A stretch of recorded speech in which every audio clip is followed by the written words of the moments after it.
warahmatullahi wabarakatuh. Pada kesempatan kali ini kembali lagi sama aku, Salsabila Rahmania. Dan pada video kali ini aku akan membahas mengenai cerita singkat dakwah Nabi Muhammad SAW di Madinah. Langsung saja simak baik-baik ya.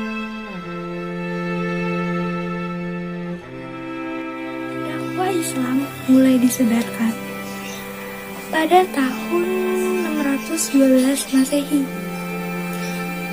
Dalam kurun waktu selama 30 tahun.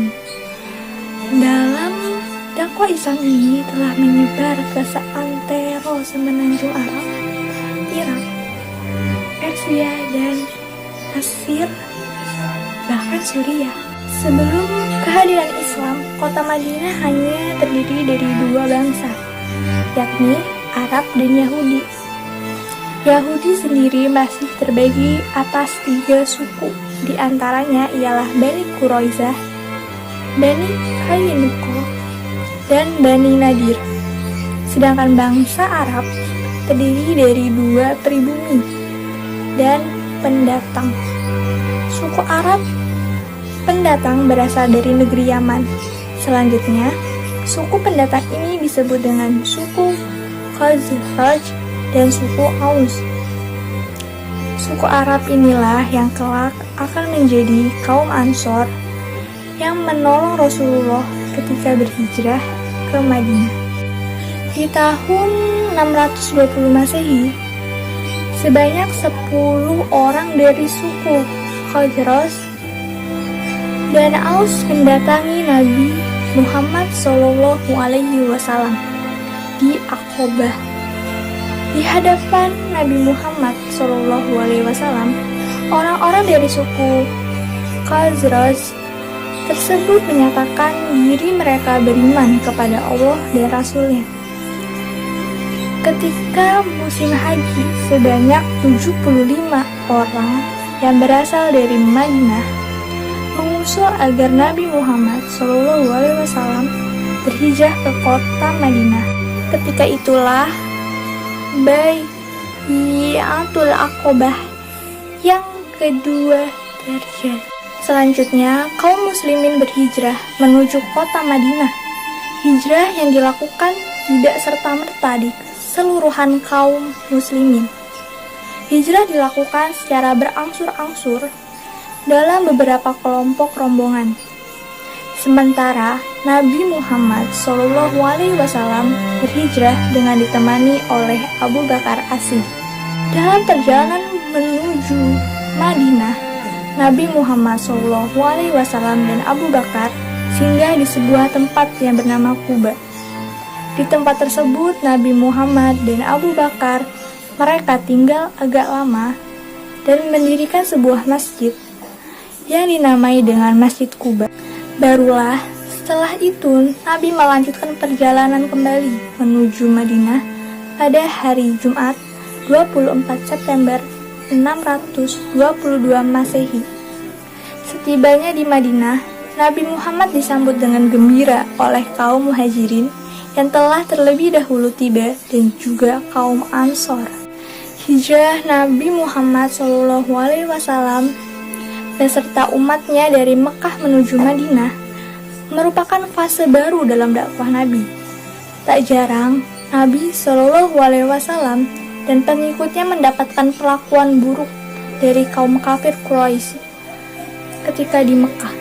Kini di Madinah, Rasulullah SAW banyak melakukan terobosan-terobosan baru dalam berdakwahnya. Seperti yang pertama, yaitu mendirikan masjid. Di masa Nabi, masjid tidak hanya digunakan dalam urusan beribadah saja. Masjid diberdayakan sebagai tempat belajar, mengatur pemerintahan, bahkan mempersiapkan siasat untuk perang. Di Madinah, beliau membangun masjid yang pertama kalinya, yaitu Masjid Nabawi, yang berarti Masjid Nabi. Masjid tersebut didirikan di bulan Rabiul Awal tahun 1 Hijriah. Setelahnya, barulah Rasulullah mendirikan masjid-masjid lainnya di kota Madinah, semisal Masjid Jumu'ah, Masjid Quba, Masjid Gamamah, Masjid Bani Quraizah, Masjid Salman, Masjid Ubay bin Ka'ab, dan Masjid Yang kedua, memperkenalkan dan mempersaudarakan kaum Muhajirin dan kaum Ansor. Nabi Muhammad SAW di Madinah telah banyak mempersaudarakan para sahabat dari kaum Ansor dan Muhajirin.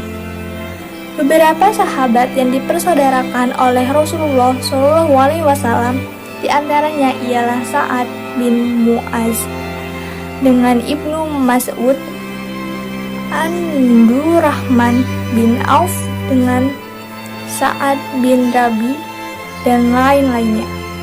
Hal tersebut dilakukan oleh Nabi dengan tujuan mempersatukan ukhuwat umat tanpa memandang latar belakang, tempat asal, dan lain sebagainya. Yang ketiga, merumuskan undang-undang. Rasulullah Muhammad SAW mengatur hak serta kewajiban umat dengan menegakkan sebuah hukum serta aturan melalui undang-undang yang disebut dengan Piagam Madinah.